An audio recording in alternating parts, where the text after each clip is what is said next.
الحمد للہ وحدہ لا شریک لہ والصلاة والسلام علی من لا نبی بعد اما بعد فاعوذ باللہ من الشیطان الرجیم بسم اللہ الرحمن الرحیم یا ایہا الذین آمنوا کتب علیکم الصیام کما کتب علی الذین من قبلکم لعلکم تتقون۔ عن سلمان رضی اللہ عنہ قال خطبنا رسول اللہ صلی اللہ علیہ وسلم فی آخر یوم من شعبان فقال یا ایہا الناس قد اظلکم شہر عظیم مبارک اللہم صلی علی محمد وعلی آل محمد کما صلیت علی ابراہیم وعلی آل ابراہیم انک حمید مجید اللہم بارک علی محمد وعلی آل محمد کما بارکت علی ابراہیم وعلی آل ابراہیم انک حمید مجید۔ رمضان المبارک کی آمد میں بہت کم دن باقی رہ گئے ہیں، اور رمضان المبارک کی آمد سے قبل رمضان المبارک کے معمولات پر گفتگو کرنا یہ حضور اکرم صلی اللہ علیہ وسلم کی مبارک سنت ہے۔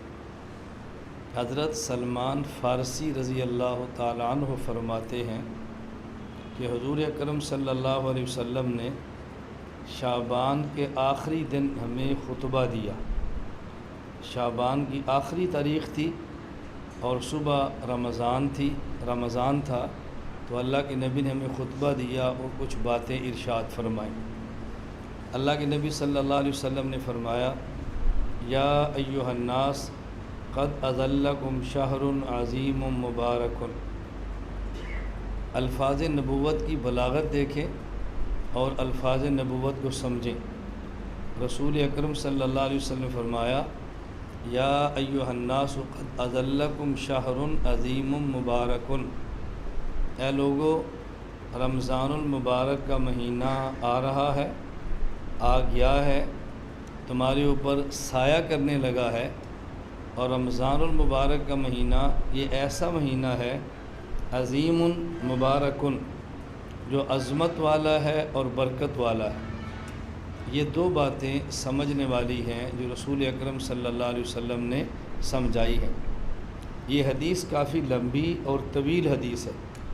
صحیح ابن خزیمہ میں یہ روایت موجود ہے، اور ہمارے حضرت شیخ الحدیث مولانا زکریا کاندھلوی رحمہ اللہ نے فضائل اعمال میں فضائل رمضان میں اس حدیث کو نقل فرمایا ہے۔ یہاں جو سمجھنے والی بات ہے وہ یہ کہ صرف حدیث مبارک کا ترجمہ کرنا کافی نہیں ہے، بلکہ الفاظ نبوت کو سمجھے کہ اللہ کے نبی صلی اللہ علیہ وسلم نے بات کیسے سمجھائی ہے۔ عام طور پر یہ سمجھا جاتا ہے کہ اس حدیث مبارک کو رسول اکرم صلی اللہ علیہ وسلم نے خطبہ دیا اور رمضان کے بارے میں بہت ساری باتیں ارشاد فرما دی۔ میرا اپنا ذوق یہ ہے کہ اس میں اللہ کے نبی نے پہلے دو لفظوں میں ایک بات فرمائی ہے اجمالاً، اور پھر آگے اس کی آپ نے تفسیر اور تشریح فرمائی ہے۔ پہلے اللہ کے نبی نے دو باتیں فرمائی، یا ایھا الناس قد اظلکم شہر عظیم مبارک، اے لوگو رمضان کا مہینہ آ رہا ہے، بلکہ آ گیا ہے، جو کل آنا تھا بلکہ آ گیا ہے۔ اور اللہ کے نبی نے یہاں جاءکم نہیں فرمایا، اظلکم فرمایا۔ عربی زبان میں آنے کے لیے لفظ استعمال ہوتا ہے جاء یجیء مجیئتاً، آنا، اتا یاتی اتیاناً، آنا، اور یہاں اللہ کے نبی کیا فرما رہے ہیں اظل یظل اظلالاً۔ اب عطا کا معنی ہے آنا، اور اظلہ کا معنی ہے آنا ہی نہیں، چھا جانا۔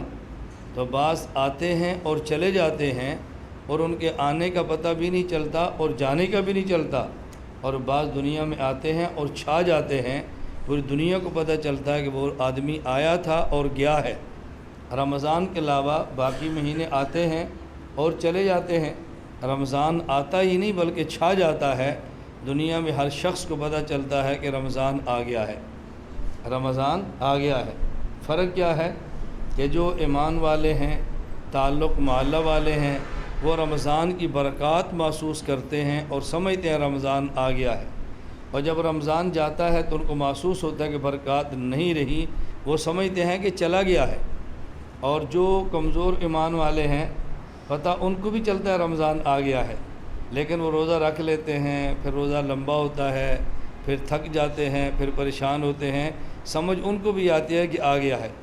سمجھ آنے میں فرق ہے، بعض اس کی برکات کو دیکھ کر خوش ہوتے ہیں آ گیا ہے، اور بعض رمضان کی مشقت سے گھبرا کر سمجھتے ہیں کہ رمضان آ گیا ہے، اور جب رمضان گزرتا ہے تو مشقت گزرتی ہے، وہ سمجھتے ہیں رمضان چلا گیا ہے۔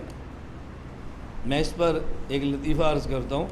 کہتے ہیں ایک ہندو نے کلمہ پڑھا اور کلمہ پڑھ کے مسلمان ہو گیا۔ ہندو کلمہ پڑھ کے مسلمان ہوا تو پاس کھڑا ہوا ایک خان صاحب اس ہندو کو دیکھ کر ہنس رہا تھا۔ تو کسی نے پوچھا بھئی تو کیوں ہنستا ہے؟ وہ ہنسنے کا انداز ایسے تھا جیسے آدمی کسی کا مذاق اڑا رہا ہو۔ کیوں ہنستا ہے؟ اس نے کہا ابھی اس نے کلمہ تو پڑھ لیا ہے، جب جولائی کے روزے آئیں گے اس کو پھر سمجھ آئے گی۔ میں ہنستا اس پر ہوں کہ اس نے کلمہ بڑے شوق سے پڑھا ہے، اس کو جولائی کے روزے دیکھے بتائیں گے کلمہ پڑھا تو ہوتا گیا ہے۔ میں اس پر حاضر ہوں۔ میں یہ گزارش کر رہا ہوں، اب دیکھیں ہر بندہ محسوس کر رہا ہے رمضان آ گیا ہے، لیکن آنے اور محسوس کرنے کا فرق ہے۔ اللہ کے نبی نے فرمایا کہ رمضان آ گیا ہے، رمضان چھا گیا ہے، اور فرمایا یہ عظمت والا بھی ہے اور برکت والا بھی ہے۔ یہ اس حدیث کا متن اور بنیاد ہے۔ آگے اللہ کے نبی صلی اللہ علیہ وسلم نے اس کی تشریح فرمائی ہے، اور اس کی تشریح آپ کو تب سمجھ آئے گی کہ جب آپ برکت کا معنی سمجھیں گے۔ جب برکت کا معنی نہیں سمجھیں گے تو حدیث اس کی شرح کیسے ہے یہ سمجھ نہیں آ سکتی۔ جیسے ہمارے ہاں کوئی بزرگ، کوئی عالم، کوئی استاد بیان فرمائیں، وہ فرماتے ہیں بھی یہ دو لفظ آپ سمجھ لیں تو میں ان کی ذرا تشریح کرتا ہوں۔ اللہ کے نبی نے پہلے دو لفظ فرمائے اور پھر پوری حدیث اس کی شرح فرمائی ہے۔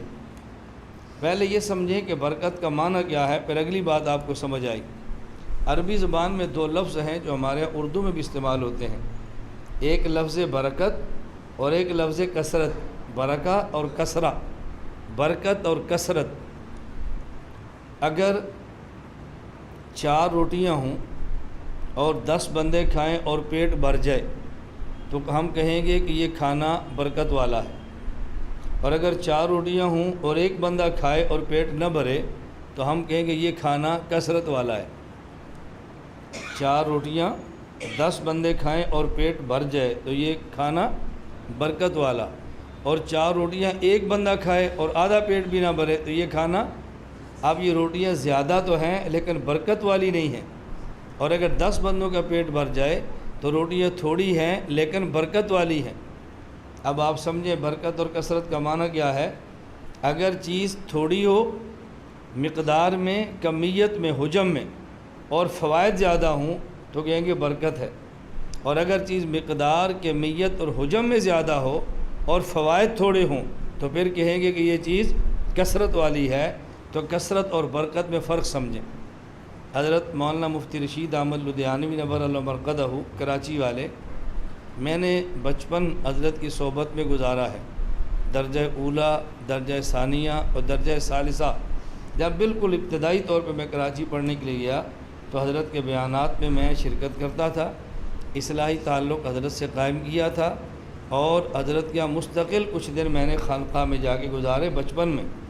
حضرت رحمۃ اللہ علیہ فرماتے تھے کہ مجھے بعض لوگ دعا دیتے ہیں اللہ آپ کو لمبی عمر عطا فرمائے، حضرت فرماتے میں کہتا ہوں یہ دعا نہیں ہے، یہ بد دعا ہے۔ آپ میرے لیے لمبی عمر کی دعا نہ کیا کرو، آپ میرے لیے دعا کرو کہ اللہ آپ کو برکت والی عمر عطا فرمائے۔ اب اگر لمبی عمر ہو اور فائدہ نہ ہو، اس سے بہتر ہے تھوڑی عمر ہو اور فائدہ زیادہ ہو۔ تو عمر زیادہ اور کام کم یہ لمبی عمر ہے، اور عمر تھوڑی اور کام زیادہ تو یہ برکت والی عمر ہے۔ تو ایک لفظ کثرت ہے اور ایک لفظ برکت ہے۔ میں آپ کے لیے دعا مانگتا ہوں اللہ آپ کو برکت والی عمر عطا فرمائے، آپ میرے لیے دعا مانگیں اللہ مجھے برکت والی عمر عطا فرمائے۔ اس امت کی عمر بہت تھوڑی ہے، حدیث پاک میں ہے اعمار امتی من 60 الی 70، میری امت کی اوسط عمر جسے آپ کہتے ہیں میکسیمم،